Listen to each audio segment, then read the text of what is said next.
Oh, guess what, Sam? The Taliban website now has a question and action. Finally. There's so many things I wanted to ask the Taliban. Taliban.com. What is the website anyway? I don't know. Do you? Whatever it is.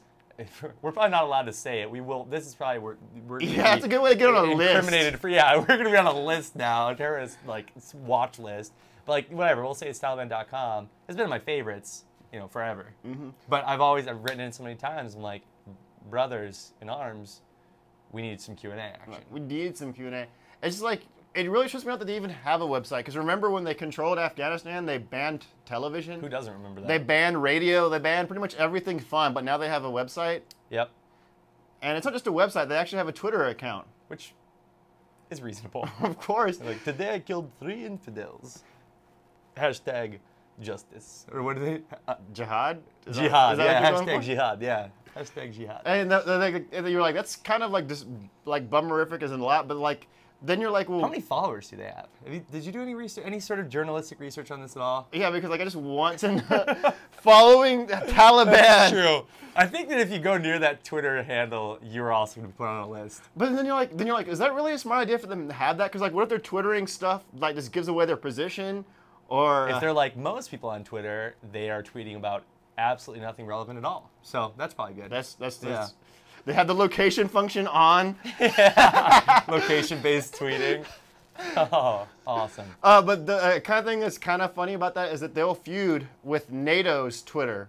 Yeah, they're getting in like a Twitter fight. Yeah, the Twitter war, back and forth. Drop tweets, not bombs. That's the new. Right? If only they just restricted it to the internet. And Good God. And like, I guess it's the Taliban, and I guess technology is not their homeboy, so they didn't realize that you can actually block people on Twitter, that people you don't want following. I personally, if I was a terrorist organization, wouldn't want NATO knowing where I'm at and what I'm doing, or if it's like, dude, do you think like their Twitter's all like pictures of what they're eating? They're like, look at me eating a falafel. Exactly. Yeah, that's what I'm saying. Like it probably is just nonsense, like what most of Twitter is. I think it's funny that NATO has a Twitter. Like, why I don't want to sound like an old man here, but I'm going to. But I remember I remember the day when NATO didn't have a Twitter. Okay, and I think that day was okay. I think that was a good day. Dude, unless you're like the private who's responsible for Twitter instead of being on the front line, don't you think it'd be a good idea? Yeah, that's okay. But then there's the equivalent on the other side. There's like the social media guru in the Taliban. Like, is that on his resume? He's like, yeah, for 2 years I was a social media guy for Taliban. Well, no, because he's not gonna get another job after that. Because he will die. Yeah, you don't leave the Taliban. That's true. Blood in, blood out. It's a gang. And we are going to be arrested. For what? I don't even know. What I just did, I think. Some terrorist gesture. I was just doing the terrorist gang sign? It was a Sammy Sosa. It was not Taliban. I'm not a member. I've never even been to the website. Matt has. Matt follows them on Twitter. I do. Hashtag. Yeah. Okay. No more gang signs. No more gang signs.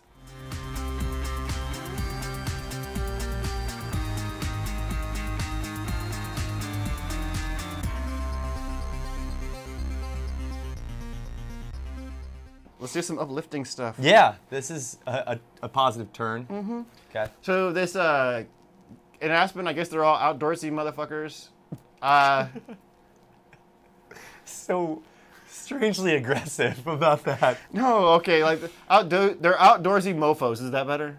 Whatever. In any case. Anyway, they're outdoorsy, and some dude had his $1,000 mountain bike or bicycle stolen, and he was bummed out. Obviously. Oh, well, because he has a $1,000 bike. But this is a positive story. This is a positive story because it's all about inspiration. Outside, the whole show's about. And defecation. Inspiration and defecation. We get the cations down. Yeah, those are our mottos. Okay. So the bike was returned to the local police station. On the note, I should have researched, went back to it, there it is. Here we go. Sorry I stole this bike. I rode it home. Please give it back. And it was signed, drunk. How great is that? That is, because that's a $1,000 bike. Yeah, so the person got his bike back, and somebody didn't drive home saves drunk. The day. Yeah, he didn't drive home through the mountains, through like probably so many tunnels And I'm sure there was snow. Probably. It's Yeah. Aspen. So he rode his bike. He could have creamed. And he gave it back. He could have took out a celebrity. Did you really want that on your conscience? That's drunk people helping people. Totally. It's a beautiful thing. Well, they didn't catch the guy, so I'm like, does your police station not have security cameras? I'm okay with them not catching him. They're not catching him? Yeah, because that's going to set a bad message that for every drunk who steals a bike and wants to return it, he's going to get busted. Yeah, that's true. I think you want drunks them who return. steal bikes should be able to return them. Yeah. So, like, drunk guy in Aspen, Colorado, we salute you. Yeah, we salute you. Salute you. Give you one of these. More gang signs. Yeah, more gang signs. Blood in, right blood at out. you, buddy. Blood in, blood out. That's our motto as well.